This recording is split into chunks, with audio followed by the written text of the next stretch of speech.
Où est l'arnaque? Rappelons brièvement le concept de cette série de vidéos. Il s'agit pour moi de résoudre ici cet exercice en vous arnaquant à au moins un moment de ma correction. À vous de voir à quel moment je vous aurai arnaqué. Bien évidemment, en seconde partie de vidéo, je dévoile l'arnaque et je vous indique une correction valide. Évitez de vous aventurer dans la section commentaires avant d'avoir regardé la vidéo, sauf si c'est pour émettre un pronostic quant à l'arnaque dont j'userai dans la vidéo. Dans tous les cas, si vous écrivez un commentaire qui a trait à un un dévoilement plutôt partiel ou total de l'arnaque, merci de bien vouloir le faire précéder d'une mention alerte spoil. Alors, soit E un R espace vectoriel de dimension n supérieur ou égal à 3, soit U un endomorphisme de E tel que im de U égale car de U et de rang R, donc U de rang R. Montrer qu'il existe E1, E2 jusqu'à ER, R vecteur de E, de l'espace vectoriel E, tel que E1, U de E1, E2, U de E2, ER, U de ER, soit une base de E. J'ai tiré ça d'un central, je sais plus lequel, central 2019, ça c'est sûr, je crois que c'est PSI et je crois que c'est Math 2, je sais plus si c'est matin ou Math 2. Bon. Alors c'est parti. On y va. Déjà, il me parle de R vecteur de E qui vérifie ça et qui est une base, donc ce serait peut-être bien de savoir que, du coup, comme là je vois qu'il y a 2 R vecteurs, ce serait bien d'établir que 2R égale N. Que R est non nul déjà, que ce soit un peu ballot ici, que le rang de soit non nul. Bon, avec cette égalité, il me semble qu'on peut y arriver. Donc, d'après le théorème du rang, donc E de dimension finie, je fais du zèle un peu, E de dimension finie, le théorème du rang fournit, hop, dimension finie, N, le théorème du rang. Qu'est-ce qu'il nous fournit ce théorème du rang? Eh bien, il dit que dim de E, qui est N, égale dim de quart de U, plus rang de U, plus dim de U, qui est R. Or, im de U égale quart de U, ici.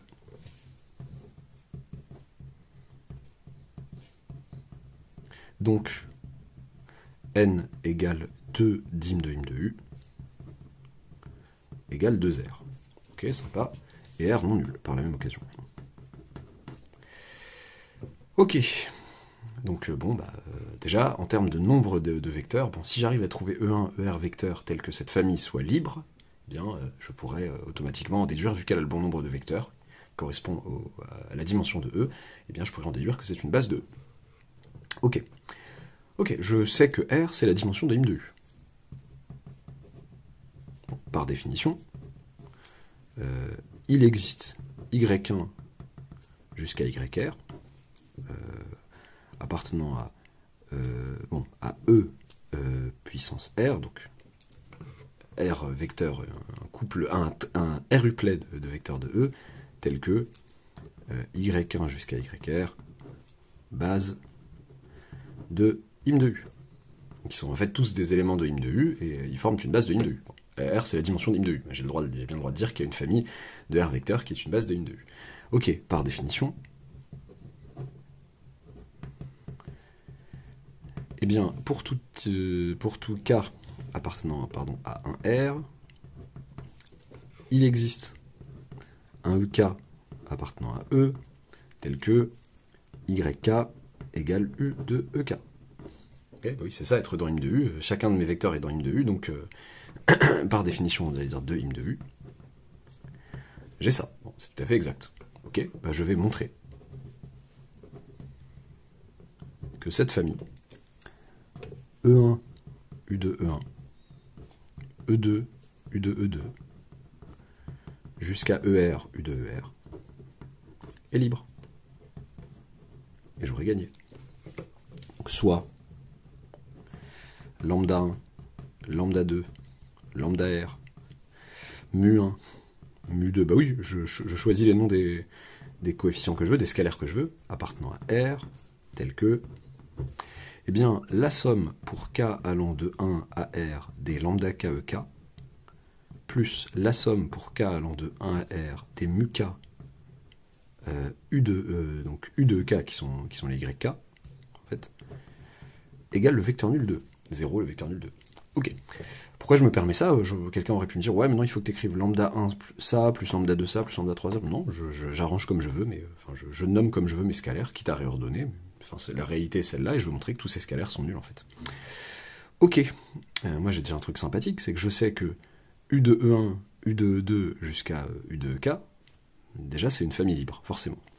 Ça va donner des choses sur la liberté de E1, E2 jusqu'à EK. Alors, montrons que E1, E2 jusqu'à ER, je voulais dire.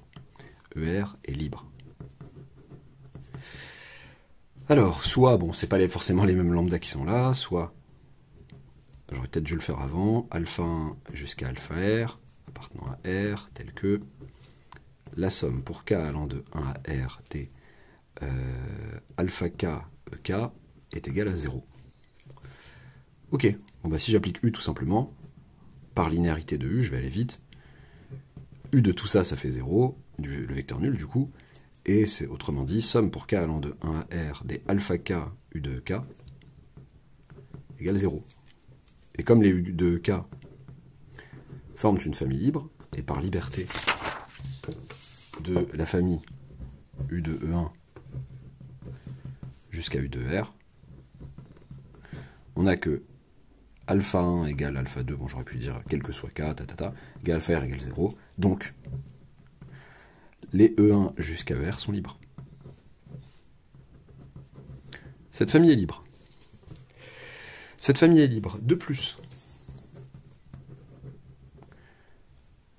comment je vais conclure proprement? Je sais que cette famille est libre. Je sais que cette famille-là, les U de K, c'est une famille libre aussi. Comment je fais pour marier les deux libertés et en profiter? Et dire que toute la concaténation est libre. C'est cool en fait. De plus, pour tout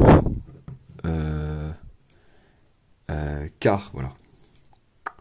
Comment je vais pouvoir dire? Ah oui, pour tout K appartenant, c'est ça qui me manquait. Je voulais m'assurer du fait que chaque EK n'était pas dans im de U. Bah, EK n'appartient pas à im de U en fait. Car sinon, EK appartient à car de U aussi, parce que car de U et im de U sont égaux ici. Et donc U de EK égale 0. Impossible. Par la liberté de la famille des U de EK. U de E1 jusqu'à U de R est libre. On peut avoir une famille libre avec le vecteur nul dedans. Donc je tiens une famille libre de R vecteurs qui ne sont pas dans im de U. Ok, c'est intéressant ça. Enfin, E1 jusqu'à ER, donc c'est une famille libre. Hein. Entre eux, il n'y a aucun problème, il n'y a pas de lien entre eux, de caractère lié.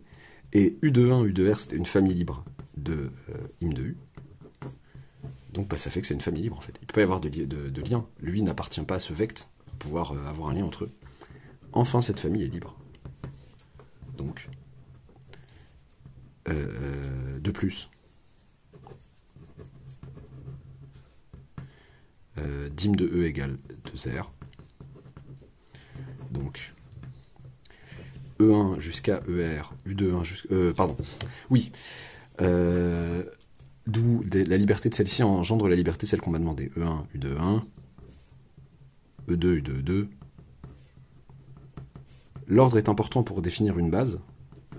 Parce que les coordonnées sur une base, par exemple, sur deux bases différentes qui ont avec des ordres différents, bah, ça va plus être les mêmes, il va falloir les permuter. Mais par contre, en termes de liberté, si je change juste les positions des vecteurs dans une base, ça ne change pas la liberté. Dans une famille, pardon, ça ne change pas sa liberté si elle est libre.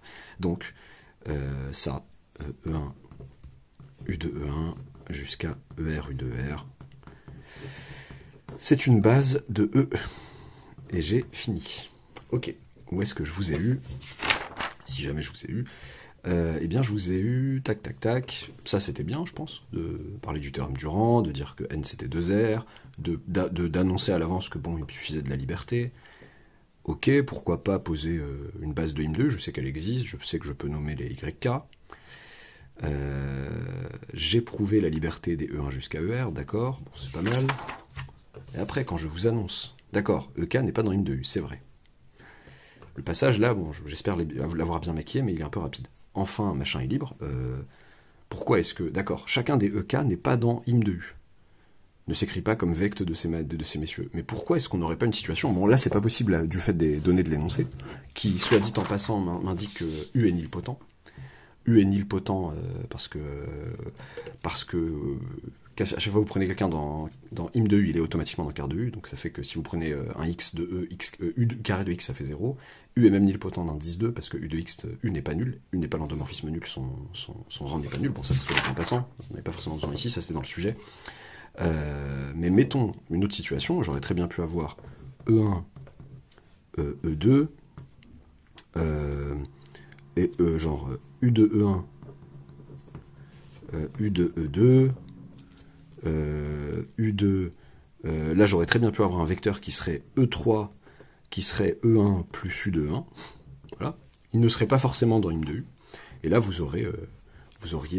Bon, bien sûr, dans cette situation précise, il faut le justifier. Dans cette situation précise, ça serait pas possible. Et là, j'aurais, je sais pas moi, U de... Donc, si j'appelle lui E3, j'aurais U de 3.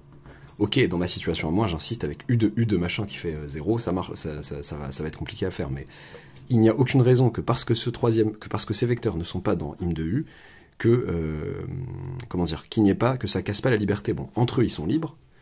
Aucun n'est dans im de U, mais je peux très bien avoir un caractère lié entre lui, l'un de ceux qui ne sont pas dans im de U, et l'un de ceux qui sont dans im de U. C'est tout à fait possible. Donc non, c'est pas un bon argument. Ce que j'aurais pu dire, tout simplement, pu dire, ici, là, j'allais trop vite, je dirais que, à partir de ma somme, là, j'applique U à tout ça, d'après étoile. C'est beaucoup plus simple. D'après étoile, si j'applique U à étoile, ça fait somme pour K allant de 1 à R des lambda K U de EK plus 0, puisque c'est les mu K U carré de EK. Bon, je vais mettre somme pour K allant de 1 à R des 0. U de EK, ça appartient à im de U, qui est égal à quart de U. Là, oups. Ça, c'est égal à 0. Donc, j'ai automatiquement, quel que soit K appartenant à un R, lambda K qui fait 0. C'est devenu flou, qu'est-ce qui se passe? Lambda K, égale 0. Donc, je me retrouve avec somme pour K allant de 1 à R des mu de EK, U de EK, qui est égal à 0, puisque la partie en lambda K, EK, elle est partie. La partie qui est là, elle est partie. Et U de E1 jusqu'à U de R est libre. Libre, j'écris mal aujourd'hui, je suis un peu pressé, donc mu1 égale mu2 égale mu k égale 0. Égale mu r, égale 0. Enfin, votre famille E1, U de E1, oulala, E1, U de E1, je suis vraiment en retard, je suis un peu stressé, E1, U de E1, jusqu'à ER, U de R, est libre. Voilà. C'est l'écriture la plus moche que vous puissiez lire de moi, j'espère en tout cas. J'espère que ça vous aura plu, que vous serez tombé dedans pour une partie d'entre vous. N'oubliez pas de vous abonner si ce n'est pas encore fait, d'activer la petite cloche des arnaques, et à bientôt pour une nouvelle vidéo.